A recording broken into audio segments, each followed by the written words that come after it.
Hi, drawing students. So the third step of this, after you scribble, you fill each shape with a gradient that goes from dark to light that's opposite the next shape so that they can all be distinguished. Our third step is to really make clear hard edges without lines. So these lines that still remain within the drawing, we're going to find a way to disguise them by playing up the gradient within each shape.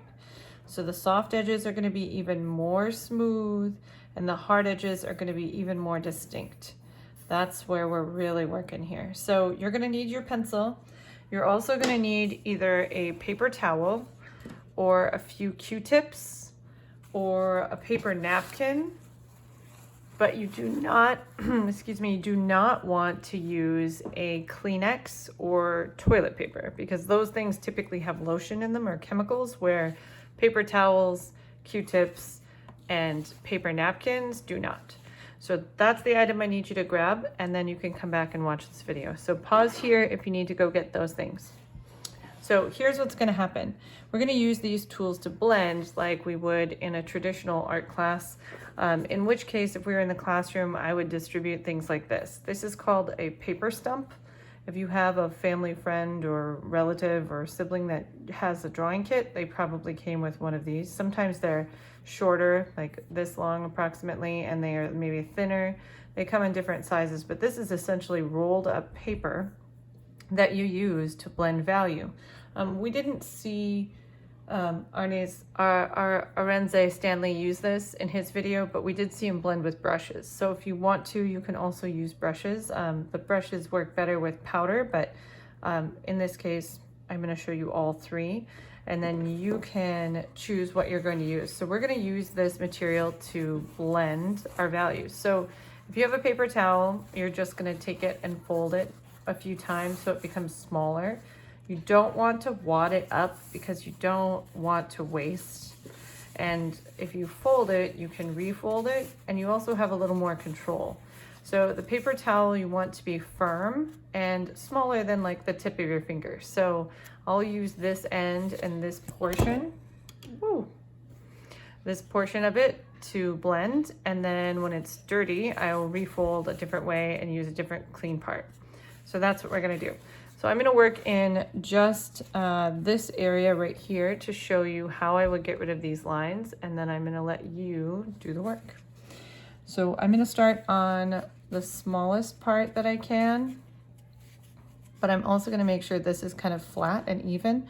Now when you blend, you are removing value. I'm gonna start in the light area here, and I'm rotating my paper towel in a circle, and you can already see the value is kind of changing.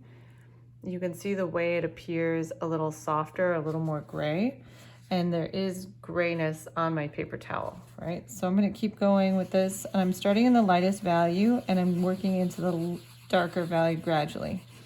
So my shading is already pretty even here, so this is just kind of taking that graphite and rubbing it into the paper fiber so it looks a little more smooth.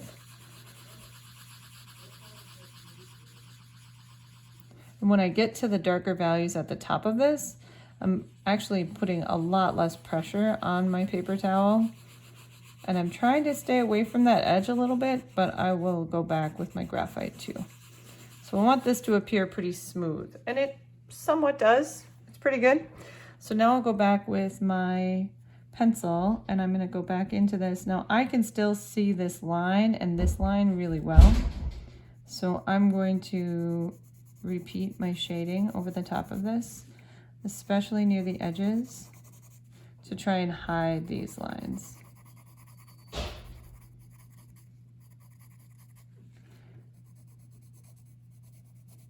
So the goal is to get the values to make each shape stand out rather than the outlines around them. So I have a little bit of a challenge to deal with here as well. So my hard edge along this side is pretty distinct right now. I've hidden most of the line with the shading work I've done. Now I can go back and blend this if I want to with my paper towel lightly, or I can leave it alone. Now within this shape, It is not as light down here as I want it to be, but maybe I can address that when I do this. So I'll go on to I'll go on to this shape. So on this shape, I'm gonna go back into this darkness to make this edge a little more clear. And I can now use my eraser to make this part a little more sharp too. And I'm gonna use my eraser just lightly to lift off a little value here. I'm not gonna scrub in this whole thing and try and erase it all white. And now before I blend this part, I'm gonna use a clean part of my paper towel. So this part's working out just fine. This I would not use because it would make it really dark. Let's switch to this part. So now I'm gonna blend over it the same way I did the last time. And that lifts it off a little bit and makes it a little lighter. Now this edge, I want it to become clear, and it didn't look like it was quite dark enough yet. So I'm gonna blend over it, or shade over it one more time. And now I'm gonna blend the outer light values to the inside. Now if you move in a straight line when you blend instead of in a circle, the values kind of show the direction. So I'm going to caution you that you want to move in a circle so that it evens out the grays that you have on your paper instead of making it all the same. So this looks okay. It's pretty soft, but I'd like this to be a little more full and this edge to be a little more clear. So I'm going to build up the shading here with a few more layers to make this a little more distinct. And I could probably bring that over. I'm going to switch tools just for fun. I'm going to use the Q-tip. Now the Q-tip's the same surface. It's a soft cottony surface. It gives you a little more control because it's smaller, but essentially does the same thing.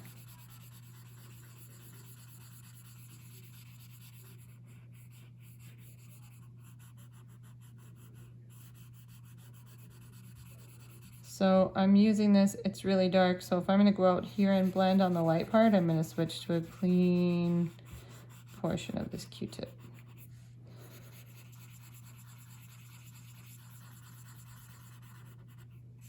Well, this one's looking pretty smooth. Now if the light end of your gradient gets dark, you just take your eraser and erase out of it a little bit, and then go back with a clean napkin, paper towel, or Q-tip.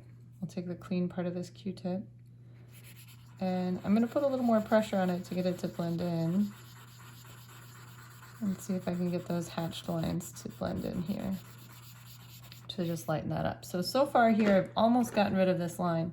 There's a little difference here and I'd like it to go away. So on this part where I can still see that line, I'm going to go back in with my pencil and make this value on this side slightly darker.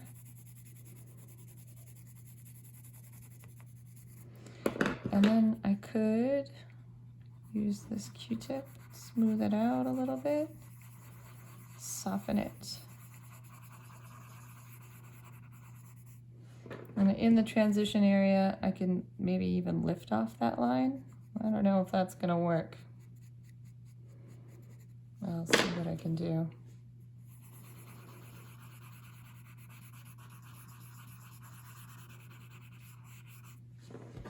No, I'm just gonna need to shade carefully.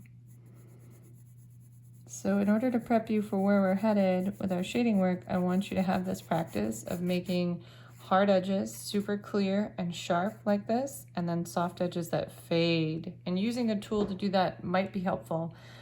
If your values are really, really sketchy and you're going at it quick like this, then the paper towel really won't do much to help you. You make sure that you start with using the widest part of your graphite as much as possible to even up your values and to build up that dark to light gradient or fade. Then you'll be able to blend them out more easily. The value really slides on the paper more consistently if your first application is more even. So your job is to use your tools, paper towel, tortillon if you have it, or paper stump, Q-tip or napkin, and blend your values within each shape to make this fade or the gradient from dark to light really smooth and consistent from dark to light, and try to hide the lines around the surrounding shapes. So when your whole scribble is all done, you're done.